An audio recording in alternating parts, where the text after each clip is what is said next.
Hello hello yeah నేను సూర్యప్రకాష్ని. నేను సూర్యప్రకాష్నే. నువ్వెక్కడున్నావు? నేను థాయిలాండ్లో ఉన్నాను. తల్లిని ఇక్కడ వదిలేసి నువ్వు థాయిలాండ్లో ఏం చేస్తున్నావురా? పర్వాలేదే, కొద్ది రోజుల్లోనే చాలా సెంటిమెంట్గా మాట్లాడుతున్నావు. నువ్వేం చెప్పి పంపించావు? బిజినెస్ చేయడానికి ఫ్యామిలీలో వాళ్ళందరూ అడ్డం పడుతున్నారు, టార్చర్ చేస్తున్నారు అన్నావుగా. నేను నమ్మాను. కానీ ఇక్కడికి వచ్చాకే తెలిసింది, చేతులెత్తి దండం పెట్టాలనిపించే అమ్మ, గుళ్ళో దేవత లాంటి అందమైన భార్య, ప్రేమ కురిపించే అక్క, ఆప్యాయత చూపించే చెల్లి, మామయ్య మామయ్య అని నీకోసమే ఎదురుచూసే మేనళ్ళుళ్ళు. ఇదంతా చూస్తుంటే తప్పు నీ వైపే ఉందని ఖచ్చితంగా అర్థమవుతుంది. బిజినెస్ ఫ్యామిలీ రెండు చూసుకోవాలనే నువ్వు నన్ను పుట్టించావు. కొద్ది రోజులు నేను బిజినెస్ చూసుకుంటాను, నువ్వు ఫ్యామిలీ చూసుకో. వీడిని యాక్ట్ చేయరని పంపిస్తే అడ్వైజ్ ఇస్తున్నాడు. హలో, ఇక్కడ సిగ్నల్ వీక్గా ఉన్నట్టుంది, నేను తర్వాత మాట్లాడతాను. సిగ్నల్ వీక్ కాదురా, నువ్వే వీక్.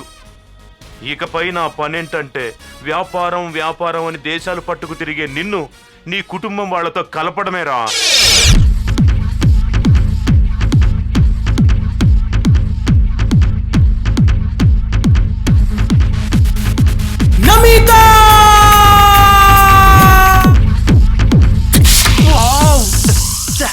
నా ప్రమేయం ఏం లేదు సార్.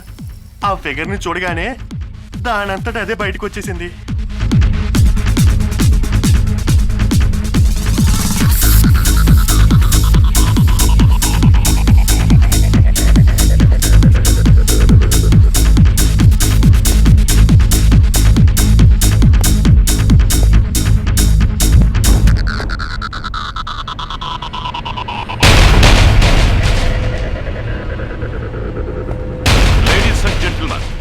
నమితను ఫస్ట్ టైం నా కంపెనీ యాడ్లో యాక్ట్ చేయమని ఒకప్పుడు నేనే అడిగాను.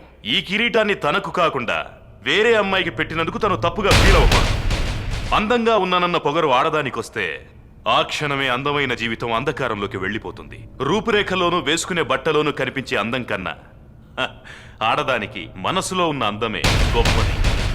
పొగరు తగ్గించుకొని నేను చెప్పింది ఏ ఒక్కటి ఫాలో అయినా నెక్స్ట్ ఇయర్ అందాల పోటీల్లో ఫస్ట్ వచ్చే ఛాన్స్ ఉంది.